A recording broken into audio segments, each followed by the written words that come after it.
الهاشمی القریشی المطلبی سیدنا و نبینا و شفیع ذنوبنا و حبیب قلوبنا مولانا مولا الثقلین جد الحسنین ابی القاسم محمد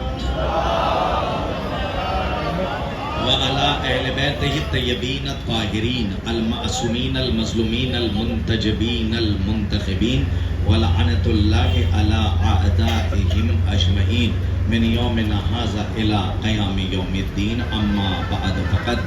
قال اللہ سبحانہ وتعالی فی محکم کتابہ الکریم بسم اللہ الرحمن الرحیم ان الدین عند اللہ الاسلام صلوات پر محمد و آل محمد۔ معزز سامعین کرام، لائق صد احترام صاحبان، سرکار ختمی مرتبت محمد مصطفیٰ صلی اللہ علیہ وآلہ وسلم کے تمام چاہنے والے اور چاہے جس مذہب سے تعلق رکھتے ہوں، جس ریلیجن سے تعلق رکھتے ہوں، جس فرقے سے تعلق رکھتے ہوں، ہمارے ہر مذہب کے ہمارے ہندوستان کا یہ سب سے بڑا افتخار ہے اور ہمارے ہندوستان کی سب سے بڑی کامیابی اور خوش قسمتی یہ ہے، اور ہمارے لیے سب سے بڑی خوشی یہ ہے کہ ہم اس ملک میں جی رہے ہیں جہاں ہر مذہب، ہر ریلیجن کو اپنے حق کے ساتھ جینے کا ادھیکار دیا جائے۔ اور الحمدللہ یہاں پہ میں یہ سمجھتا ہوں کہ ہندوستان ہمارا وہ محبت سے بھرپور وطن ہے اور محبت کا وہ گلشن ہے کہ اگر آپ کہیے تو یہ غلط نہیں ہوگا کہ علامہ اقبال نے کہا تھا، بالکل صحیح کہا تھا، سارے جہاں سے اچھا ہندوستان ہمارا۔ الحمدللہ یہاں کی جو گورنمنٹ ہے، اور اللہ اکبر اللہ اکبر یا رسول اللہ یا رسول اللہ یا علی مدد یا علی مدد یا علی مدد۔ اور ہمارا جو ایڈمنسٹریشن ہے اور خاص طور پہ ہمارا پولیس ڈپارٹمنٹ ہے جو ہمیں بہت کوآپریٹ کرتا ہے، اور بہت زیادہ میں اپنے بچوں کو یہی پیغام دینا چاہوں گا، اور کسی مذہب سے بھی، کسی فرقے اور ریلیجن سے اگر آپ تعلق رکھتے ہیں تو بس آپ صرف اور صرف علامہ اقبال کے اس مصرے سے بھی فائدہ اٹھا سکتے ہیں کہ انہوں نے کہا تھا مذہب نہیں سکھاتا آپس میں بیر رکھنا۔ تو اب ظاہر سی بات ہے کہ یہ صرف علامہ اقبال نے ہی نہیں کہا ہے، بلکہ ہمارے ہندو بھائی اگر میری آواز کو سن رہے ہیں تو میں قرآن کی اس آیت کا ترجمہ بعد میں کروں گا۔ پہلے ظاہر سی بات ہے کہ اکھنڈ بھارت کی بات ہو رہی ہے اور بڑے محبتوں سے پیغام پہنچانے کی بات ہو رہی ہے، تو ابھی میں نے سر اقبال کا ایک مصرع پڑھا ہے کہ مذہب نہیں سکھاتا آپس میں پیر رکھنا، اور سارے جہاں سے اچھا ہندوستان ہمارا۔ وہیں پہ کبیر داس نے بہت پہلے کہا تھا، کبیرہ کھڑا بازار میں سب کی مانگے خیر، نہ کاہو سے دوستی نہ کاہو سے بیر۔ بھائی دیکھیے، اگر آپ کہیں پہ بھی کھڑے ہو جائیں اور کوئی بھی مذہب اپنے یہاں کا کوئی تہوار کر رہا ہو، یہ کسی کو حق نہیں ہے کہ آپ اسے ٹوکیں یا روکیں، اس لیے کہ ہمارا ہندوستان وہ پوتر بھارت ہے اور وہ پوتر وطن ہے کہ جہاں پہ ہر دھرم کو اپنے ادھیکار دیا گیا ہے کہ آپ اپنے حساب سے اپنے مذہب میں زندگی گزاریں۔ تو مسلمانوں کے ایک آخری نبی ہیں کہ جن کو پروفٹ محمد سے سب جانتے اور پہچانتے ہیں، اور ان کے اوپر جو ایک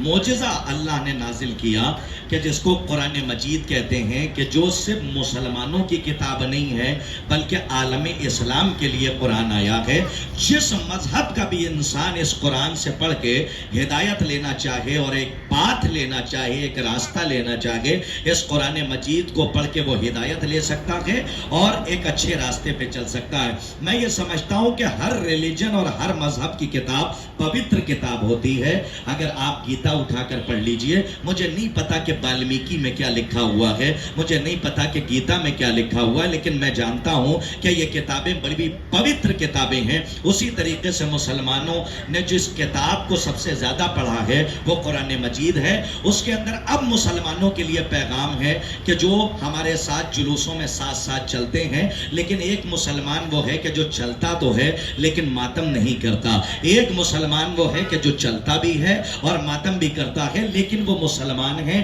اور کسی بھی مذہب کا تعلق رکھنے والا اگر انسان ہے تو وہ حسین کو خراج عقیدت پیش کرتا ہے، شردھانجلی پیش کرتا ہے. جیسے ہم اپنے ہندوستان کے شہیدوں کو شردھانجلی پیش کرتے ہیں تو ہم بہت مون دھارن کر لیتے ہیں. ہم کینڈل مارچ نکالتے ہیں کہ یہ کیا ہے، کہ یہ شہیدوں کو خراج پیش کیا جا رہا ہے. یہ شہیدوں کو خراج کیوں پیش کیا جا رہا ہے؟ کہ جن شہیدوں نے ہمارے ہندوستان کے لیے اپنے پران گوا دیے، جن شہیدوں نے اپنے ہندوستان کو بچانے کے لیے، وطن اور ملک کو بچانے کے لیے اپنی زندگی قربان کر دی، تو ہم شہیدوں کو خراج عقیدت پیش کرتے ہیں. تو میں ایک جملہ کہنا چاہوں گا کہ کم سے کم وہ قوم کہ جو 1400 برس کے بعد اپنے بے وطنوں سے غداری نہیں کر سکتی، تو میں سمجھتا ہوں کہ جو 1400 سال کے بعد جس قوم نے بے وطنوں سے غداری نہیں کی ہے، وہ قوم ہندوستان میں رہ کر وطن کے رہنے والوں سے غداری نہیں کر سکتی. اس لیے کہ ہمارے یہاں ہماری مائیں تو ہی درس سکھاتی ہیں، ایک وطن سے وفاداری اور ایک حسین کی عزاداری. تو حسین کی عزاداری ہمیں درس وفاداری کی دیتی ہے. اور قرآن مجید کے اندر جس آیت کا میں نے آپ کے سامنے تلاوت کی ہے،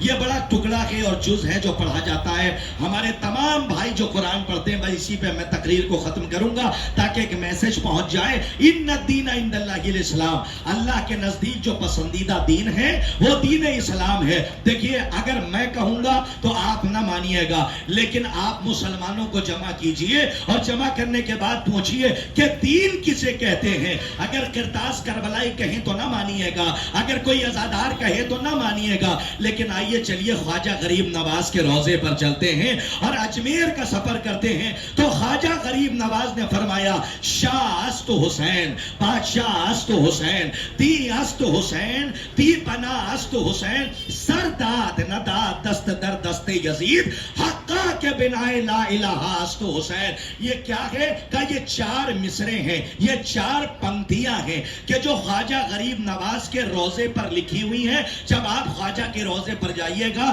تو ان کے ڈور، ان کے دروازے پر یہ 4 پنکتیاں لکھی ہوئی ہیں کہ جسے خواجہ نے بہت پہلے کہا کہ دین حسین ہے، دین کی پناہ حسین ہے اور بنیاد لا الہ الا اللہ حسین ہے. تو اب ایک پیغام میں آپ کی خدمت میں اور تمام بھائیوں کی خدمت میں دینا چاہتا ہوں کہ جب خواجہ نے کہہ دیا کہ دین حسین ہے تو پھر کسی اور کی بارگاہ میں نہ جائیے گا، حسین کی بارگاہ میں آئیے تاکہ صحیح دین آپ کو مل جائے، صحیح راستہ آپ کو مل جائے. بس میں یہیں پہ ایک شعر پڑھنے کے بعد اپنی تقریر کو ختم کروں گا، تمام بھائیوں تک میرا پیغام پہنچ جائے. جب خواجہ غریب نواز نے کہا تو 2 مصروں میں کہا، جس مصرے میں حسین آیا اس میں یزید نہیں آیا. بھائی کاش کہ میرا پیغام پہنچ جائے. جس مصرے میں خواجہ غریب نواز نے حسین کا نام لیا اس میں یزید کا نام نہیں لیا، اور جس پنکتی میں اور جس مصرے میں خواجہ غریب نواز نے یزید کا نام لیا اس میں حسین کا نام نہیں لیا. یہ خواجہ بتانا کیا چاہتے ہیں؟ خواجہ نے ان مصروں میں جس میں یزید کا نام، حسین کا نام نہیں لیا، جس میں حسین کا نام اس میں یزید کا نام نہیں لیا. خواجہ نے اتنے برس پہلے بتا دیا کہ یاد رکھنا، جب یہ 2 کیریکٹر ایک مصرے میں نہیں آ سکتے تو ایک دل میں کیسے آ سکتے ہیں؟ خواجہ غریب نواز نے بہت پہلے یہ بتا دیا کہ جب یہ 2 کردار، 2 کیریکٹر، عزیزان گرامی میں صرف ایک کی بات نہ کروں، ہمارے یہاں کے ہندوستان کے کتنے لیڈرز گزر گئے، جس کو میں فادر آف نیشن کی بات کروں اور میں مہاتما گاندھی کی میں بات کروں تو مہاتما گاندھی کے لیے یہ باقاعدہ مہاتما گاندھی کا سلوک، آپ مہاتما گاندھی کا یہ قول، اور مہاتما گاندھی نے یہ فرمایا تھا کہ مجھے پوری دنیا کی بھیڑ نہیں چاہیے، مجھے پورے ہندوستان کی جانیں نہیں چاہیے. میں نے کربلا کے شہیدوں سے درس لیا ہے کہ اگر ہندوستان کو آزاد کرانا ہے تو پھر ویسے 72 چاہیے کہ جیسے حسین کے ساتھ تھے، کہ جن کی زبان نیک تھی، جن کا بیان نیک تھا، جن کا کلام نیک تھا، جو حسین کے پیچھے پیچھے چلنے والے تھے. یہ Mahatma Gandhi the father of nation نے کیا پیغام دیا کہ اگر کسی بھی ظالم کے خلاف آواز اٹھانی ہے تو پھر درس کربلا سے لینا ہوگا کہ جیسا